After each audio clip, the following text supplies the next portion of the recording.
Hi, my name is Elle. I'm a cross-stitch artist and designer here on TikTok, and today I'm going to be answering Vane's question. Was about to buy this, but I remembered I don't stitch with a hoop. I'm in desperate need of a stand though. So I did ask some follow-up questions. Vane does not stitch with a scroll frame or with Q-snaps. They're just doing free stitching, which is where you're not using anything to be holding the raw fabric. You're just raw fabric and stitching along as you go. So I took this same craft stand that I was talking about in here, the Loops and Threads craft stand, and I did some testing.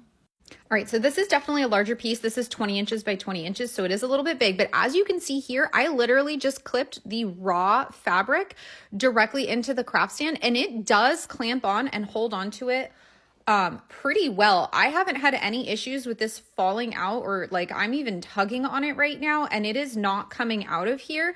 I have done all of this stitched part with it just attached in like this. So I've probably been working on this for, I don't know, 6 or 7 hours now, something like that.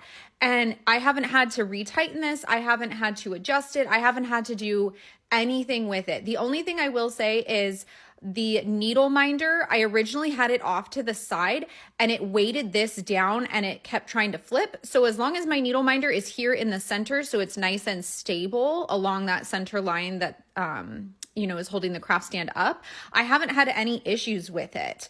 And then when I need to like tie off on the back or whatever, I just roll it from the bottom and pause, do my little tie, and then unroll it again. And as you can see, I don't have any creasing or anything like that. And when I'm not working on it, it just hangs. So I would actually say that this craft stand can be worked without a frame or a hoop of any kind if you wanted to use it that way. I almost always use a scroll frame or a hoop or something like that when I'm stitching, but there are some times when that's not quite right for this piece. This piece is a little bit too small to really use well in a scroll frame, but it's also too big to use well in a hoop. So this is actually kind of a nice way to still be able to use a stand and have at least part of the piece being supported as I'm stitching, without having to use one of those other tools. So if you're looking for a stand and you do free stitching, this might be a good one to look into. I hope that helps, and happy stitching.